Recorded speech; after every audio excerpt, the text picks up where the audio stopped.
BJP নিধনের, BJP বিসর্জনের দায়িত্ব গ্রহণ করতে হবে আমাদেরকে, গাজলের মানুষকে। আমি আশাবাদী বন্ধু, আপনারা সেটা পারবেন।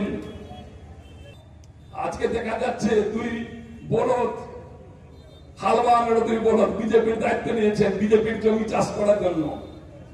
একজন মন্ত্রী কেন্দ্রের আর একজন আছেন এখানকার বিরোধী দলের নেতা। তারা বলছেন আমরা চাষ করে দিব। আপনারা ভাবছেন কেন গোটা পশ্চিমবঙ্গটাকে বলদরা তো আগে আমাদের এখানে ট্রাক্টর ছিল না, তখন তো বলদে হাল চাষ হতো। আর এখান থেকে আসছেন মালেকুয়াতে, তিনি এখানকার দায়িত্বে আছেন। তিনি বলছেন যে হালের যে এটা ধরে থাকে, বলদ হাল টানে, আরেকজন ধরে থাকে।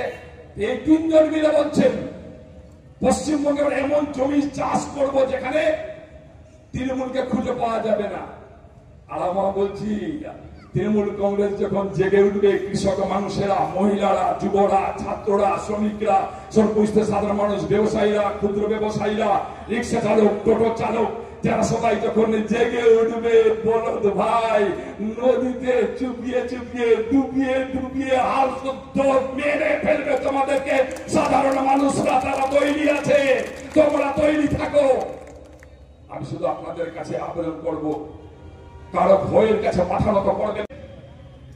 দেশ আতঙ্কের মধ্য দিয়ে বিজেপিরা পশ্চিমবঙ্গ দখলের একটা চক্রান্ত করছে, ঘৃণ্য চক্রান্ত করছে।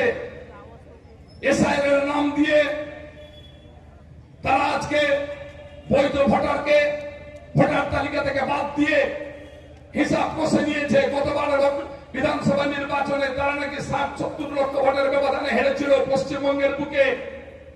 আগাম বলে দিচ্ছে নির্বাচন কমিশনের অঙ্গুলি ভাঙ্গনে, নির্বাচন কমিশনকে সাথে করে নিয়ে যৌথ ষড়যন্ত্রের মধ্য দিয়ে তারা বলে দিচ্ছে 1,20 লক্ষ ভোট বাদ পড়বে পশ্চিমবঙ্গের বুক থেকে। আমরা হেরেছিলাম 60,000-70 লক্ষ ভোটে।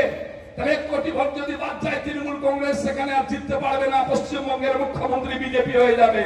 বন্ধ স্বপ্ন দেখছো, দিনে জেগে জেগে স্বপ্ন দেখছো যে গোটা সিট গতবার পেয়েছিলে, এবারে 20টা আসন তোমাকে পার করতে দিবে না বাঙালিরা। পশ্চিমবঙ্গের মানুষেরা শপথ গ্রহণ করছে।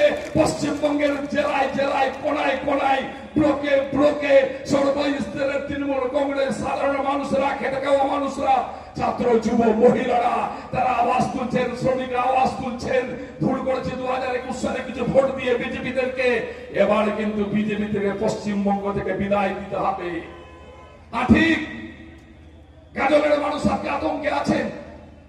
আমাদের মতুয়া ভাইয়েরা, নমশূদ্র মায়েরা তারা আজকে আতঙ্কে আছেন। কোন কাগজ দেখাবো, কোথায় নাম বাদ পড়ে যাবে। যে বিজেপি বারে বারে একটা সম্প্রদায়ের নাম দিয়ে, দুহাই দিয়ে ক্ষমতায় আসার চেষ্টা করছে, সে মতুয়া ভাই, সে নমশূদ্র ভাইয়েরা, বোনেরা, দিদিরা, বাবারা তারা আজকে আতঙ্কের মধ্যে আছেন যে বোধহয় আমার নামটা বাদ পড়ে যাবে, আমার কাছে বোধহয় সঠিক নথিপত্র নই। অভিষেক ব্যানার্জি, মমতা ব্যানার্জি চিৎকার করে বলেছেন একজন, গোটা ভারতবর্ষ আমার যেখানে খুশি আমি সেখানে যাব।